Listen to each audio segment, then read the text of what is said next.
सुप्रभात छात्रों। आज हम आप लोगों का शास्त्रीय प्रथम वर्ष का क्लास लेंगे, जिसमें संधि के बारे में बताएंगे, उसके भेदों के बारे में। इससे पहले वाले क्लास में हम संधि के बारे में बता चुके हैं, उसकी परिभाषा के बारे में, संधि और संयोग में क्या अंतर, उसके बारे में, संधि विच्छेद क्या है, ये सारी चीज़ों के बारे में हम बता चुके हैं छात्रों। और संधि के कितने भेद है उसके बारे में बताना है, और उसके भेदों को वर्णन करना है, जिसमें संधि के 3 भेद हैं: स्वर संधि, व्यंजन संधि और विसर्ग संधि।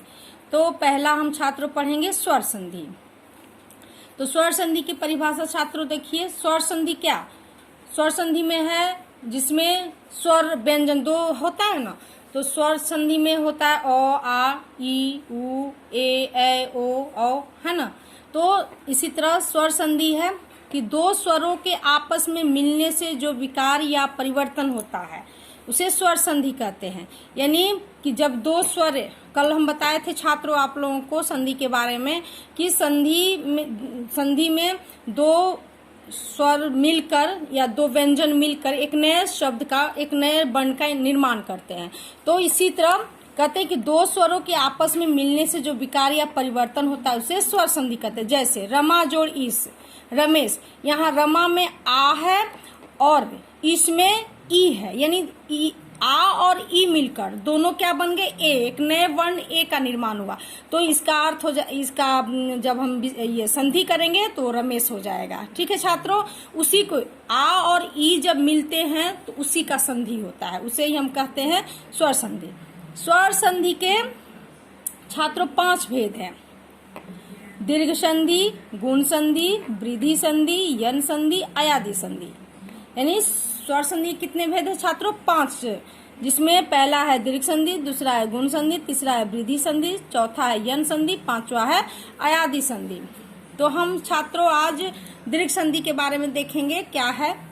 कहता है कि यदि 2 सजातीय स्वर आपस में आसपास आवे तो दोनों के मेल से सजातीय दीर्घ स्वर हो जाता है या ह्रस्व स्वर हो जाता है। जैसे सजातीय का अर्थ क्या होता है? एक जैसा, यानी कि एक स्वर अ आ है तो अ मिलकर भी आ बन जाता है, अ और आ मिलकर भी आ बन जाता है। तो इसी को हम छात्र कहते हैं। अथवा इसकी दीर्घ संधि की परिभाषा देखेंगे दूसरा अलग तरह से। ह्रस्व या दीर्घ अ, ई, उ के बाद यदि ह्रस्व या दीर्घ क्रमशः अ, ई, उ हो तो दोनों के स्थान पर एक सवर्ण दीर्घ वर्ण होता है, उसे दीर्घ संधि कहते हैं। यानी अ या आ दोनों के मिलने से भी दीर्घ संधि होगा, और अ के मिलने से भी दीर्घ संधि होगा, और आ या आ के मिलने से भी दीर्घ संधि होगा। तो इसके हम कुछ उदाहरण देखेंगे छात्रों। जैसे अ और आ, अ जोड़ अ मिलकर आ, दीर्घ संधि का निर्माण हो रहा है ना, और ह्रस्व है, और उन दोनों को जब हम जोड़ते हैं, आपस में मिलाते हैं, संधि जब करते हैं तो वो क्या होता है? आ बन जाता है, यानी दीर्घ संधि का निर्माण होता है। जैसे उदाहरण देखेंगे छात्रों। कल्प जोड़ अंत, कल्प जोड़ अंत, कल्पांत। तो कल्पांत में क्या है?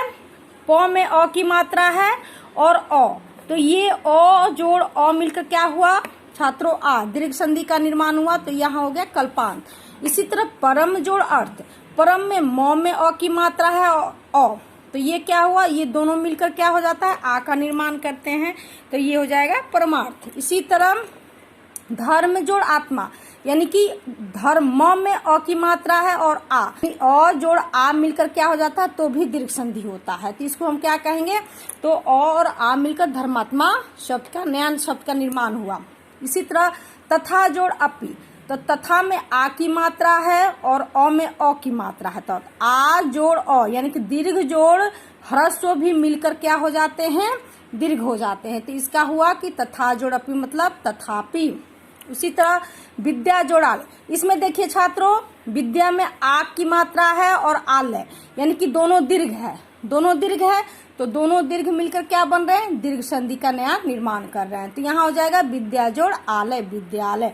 उसी तरह वार्ता जोड़ अलाप, वार्ता जोड़ अलाप में क्या है? आ की मात्रा है और अ, यानी दीर्घ और ह्रस्व मिलकर क्या बन गए?